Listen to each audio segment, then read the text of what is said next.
Welcome to the See It Now podcast, a 15-minute review of a movie near you. My name is Michael. And I'm Don, and we are welcoming a new panel member today, Manon. Hi, I'm Manon. I'm a student in film here in Rome. And today we have a very special review of the premiere film, the first film of Ronan Day-Lewis called Anemone. Don, before we get into all of that, and Manon, it's nice to have you on the podcast. Um, what band should we cue? String Cheese Incident.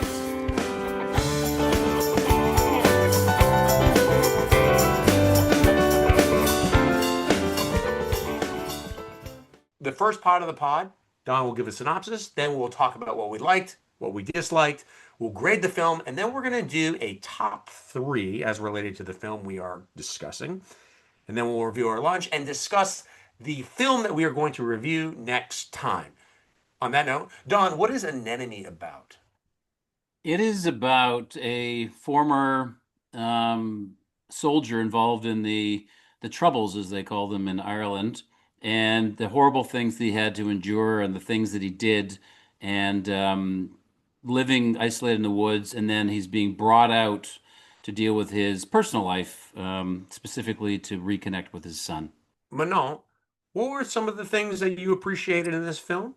I liked the movie a lot. I liked the part that drifted away from the plot the most. I think that it's really hard to find your voice as a filmmaker for the first time, and everything that he did that kind of touched on almost magic realism, where there's this beautiful scene where the main character, played by Daniel Day-Lewis, Ray, is in his bed, and this woman who's actually the mother of his kid is like standing over him, and it looks like this beautiful like frozen Yeah, I want to painting. jump on that because the magical realism is what I when I watch a film, I when I know what's happening next, I can get a little, it gets boring. And when he was doing the magical realism with this the crazy alien, which kind of reminded me of the alien from Annihilation, and it was just sitting out there in the pond or wherever where it was, and it was this glass alien. I was fascinated. What is going to happen next?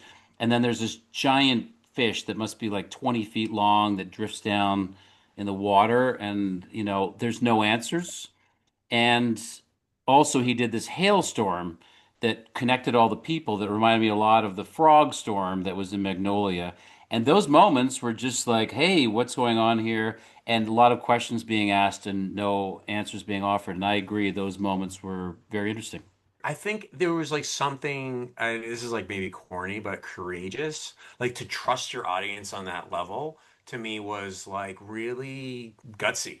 I just loved that as a young and an up and coming filmmaker, he took those risks and he really put his directorial stamp on this film. Actually, I saw the premiere at Lincoln Center and Ronan actually said, uh, his words is like the first 15 minutes was like almost was a silent film. I think that the first 30 minutes should have been tightened a little bit. We're talking about making it accessible for an audience. I'm not talking about visually. There's a lot of visuals, and of course, we're looking at Daniel Day, who obviously commands the screen. But as a first-time filmmaker, I think the story had to move a little bit quicker. It's beautiful visually, but let's start telling the story. So my issue with the film was it was a little bit slow in the beginning, and then eventually when I understood what was going on, then we getting into the magical realism, and he's doing a lot of, the scene, the amazing scene where Daniel Day-Lewis is on this beach, and it's in gold magic hour, and that stuff was really compelling.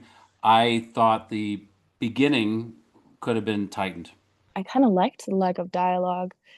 I thought that was really beautiful, and then when he just bursts into that like monologue that just like gets you and like is very emotional, that was incredible, and it was beautiful to see Daniel Day-Lewis back on screen. I mean, he's such an incredible actor, and this is like the understatement of the year, but like he's just so compelling.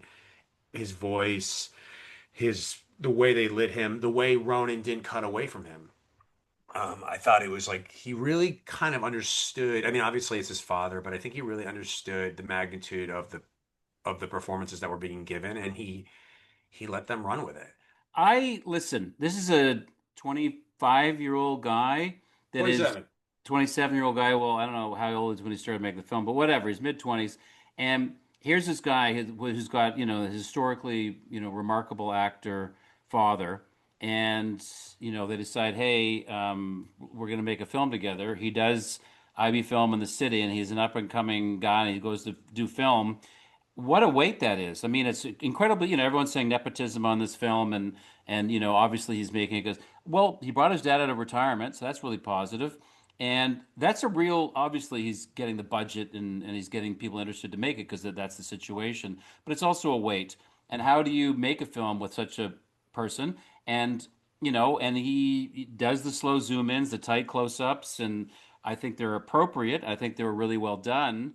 Manon, what were things that like kind of you were kind of maybe critical from your um, filmic eye?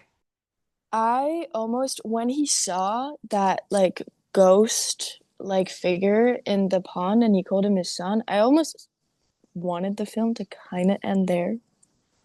I didn't mind. I do think like the last scene where he actually meets his son and that is really beautiful, but I don't know that I needed that. He just set such a kind of surreal world up that like he could have ended the film really anywhere, which I think is actually a strength. So I went in to watch the film because whatever, it sounded interesting, and obviously I knew it was done by him, but I really wanted to see the next Daniel Day-Lewis film because he's such a phenomenal actor. And anyway, so I saw, as I mentioned, One Battle and Begonia as well recently, and they're done by auteurs that, and I just see them as they're doing themselves. They're no longer making original films.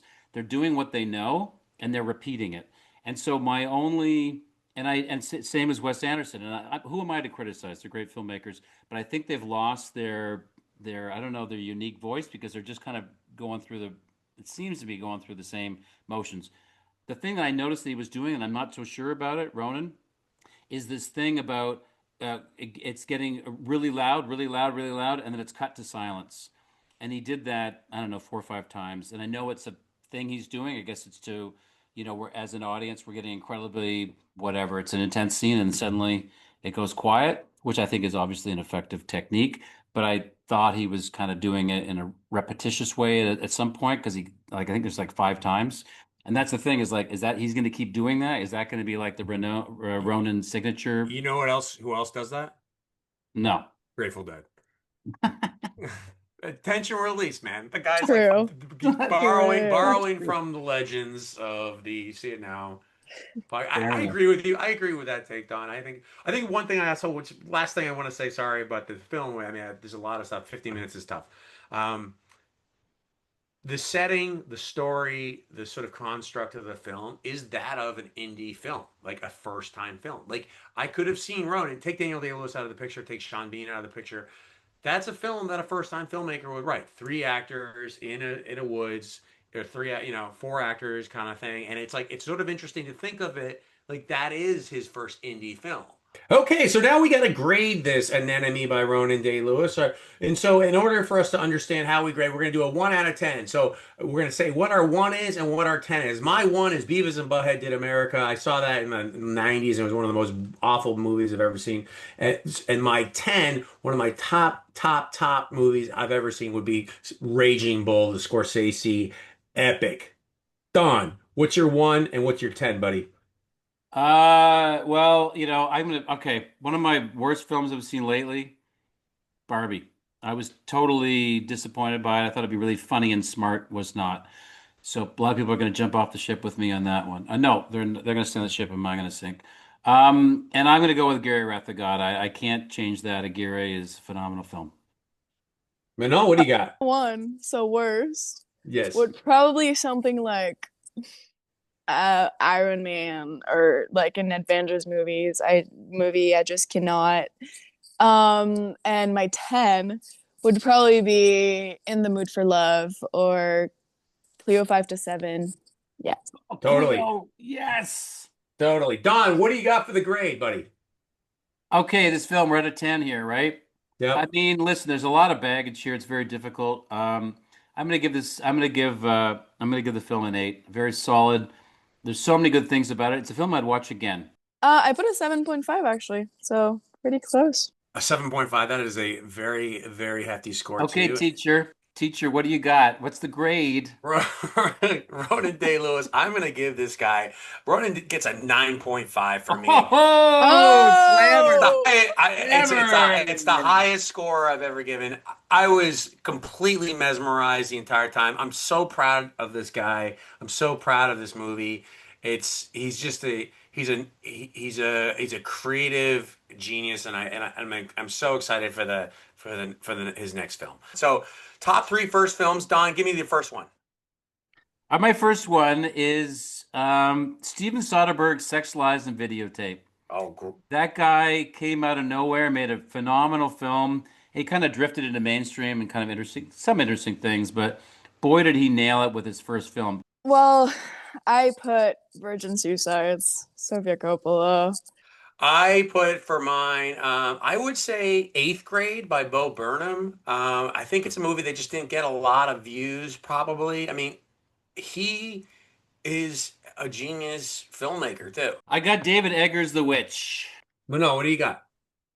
I put Agnes Varda's first film, La Pointe Ooh. Courte, that came out before Godard or Truffaut even debuted their films, and she shot it without money, and it was just a beautiful documentary realism, very poetic, and I just love her work, and I think it's a very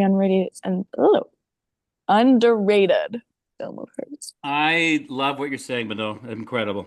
Great call. I have Boots Riley, Sorry to Bother You.